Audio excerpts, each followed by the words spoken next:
event held annually kicked off with sponsored work around the busy Serekunda metropolis.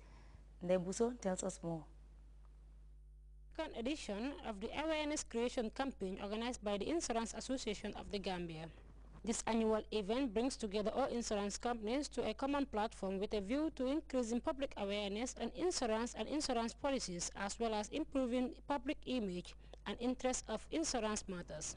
Selling the industry to the people so that people would know what insurance is all about, the usefulness of insurance, why is insurance important. This is the message we want to put across, and we've started it off with this work, and we have a list of other activities like I said earlier on. Activities marking this year's celebration saw a caravan representing different insurance institutions drive around Serekunda, the usually busy center for commercial activities.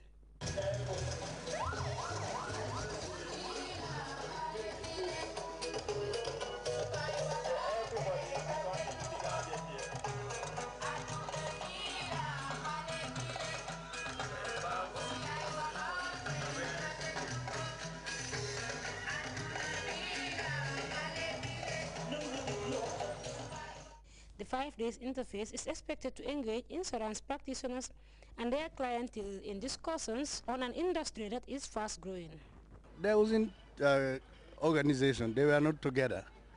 Each company was operating in isolation. And the founding fathers of the association saw that it was necessary that they come together. Since they are all operating on the same line of business, they said they should come together and form a formidable force and association whereby they can address issues that are affecting the industry. They can address these issues, and that is what we are doing now exactly.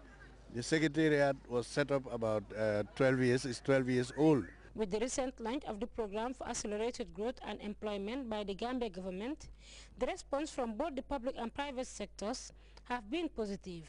Thus, the theme chosen for this year's celebrations is the role of the insurance industry in the program for accelerated growth and employment. The coming few days for the movers and shakers in the insurance industry will witness fruitful discussions for a sector that seems to be thriving well. For GRTS News, I am Debusu. You can also follow that story and other GRTS programs live on our website at www.grts.gm. There you can also monitor GRTS Radio Live, and we'll take our first break. Stay tuned.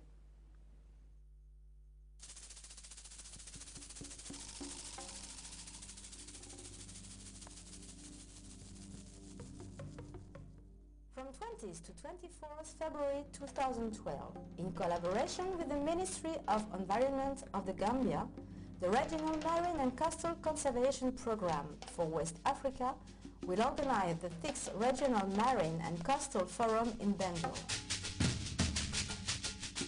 A consultation and exchange platform for national, sub-regional and international institutions, as well as for associations, NGOs and professional organizations involved in the management of the West African coastal and marine zone.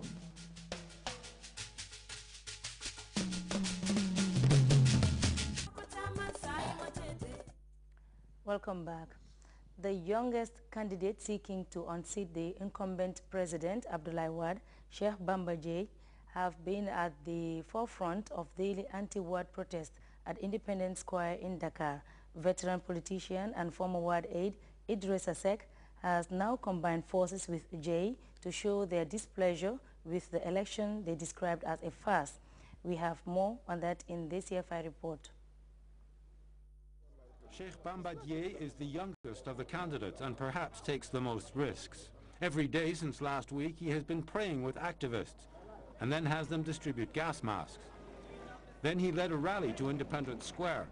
Sheikh Bamba Dièye has been using his status as candidate to criticize strongly what he calls the Senegalese electoral farce.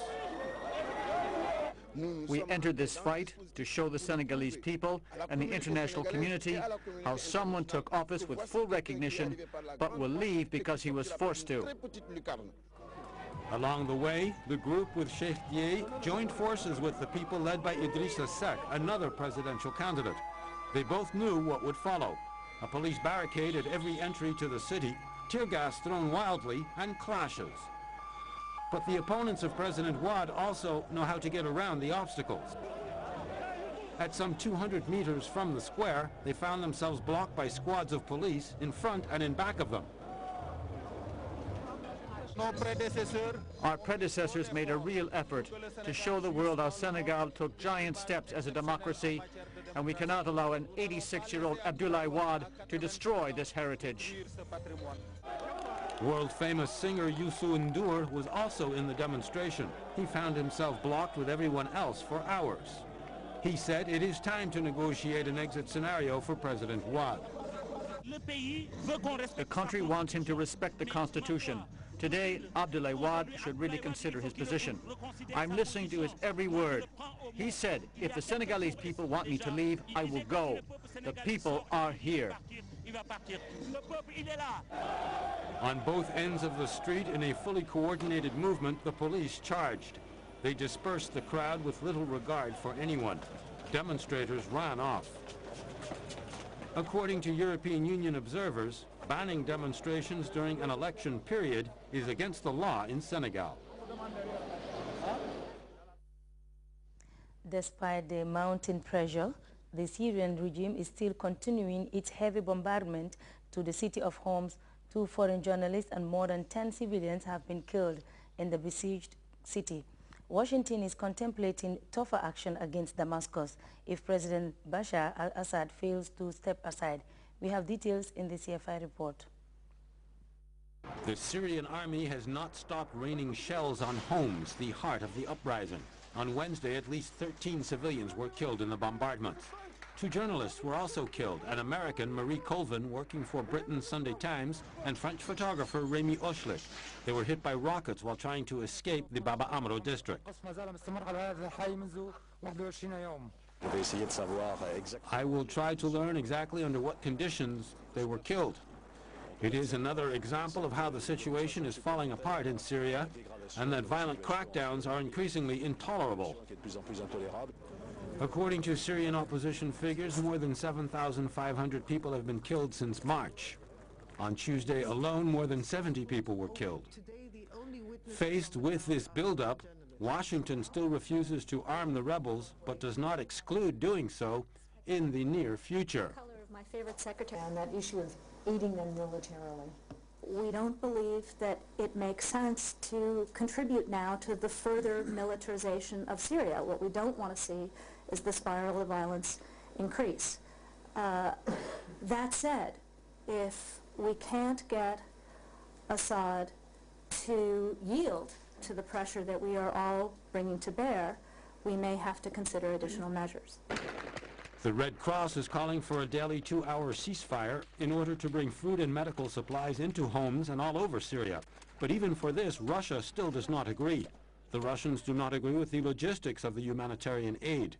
In fact, Moscow still refuses to participate in the Friends of Syria International Conference on Friday in Tunis. It's now time to join the Central Forecast Office for a look at the weather.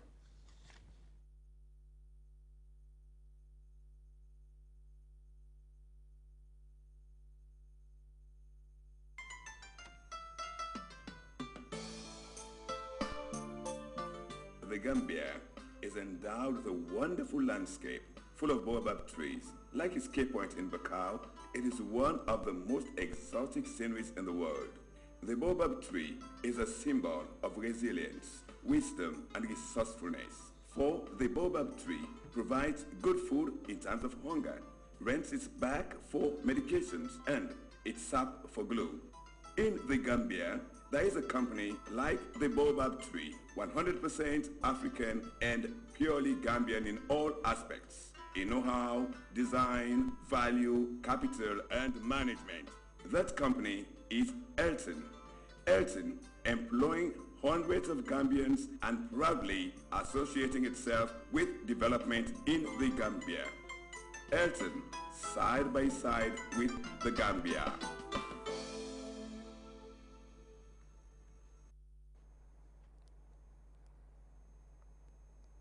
It's a warm welcome to the weather segment, and from the Central Forecast Office, I am Hadichai presenting. First, we begin with the summary followed by the forecast.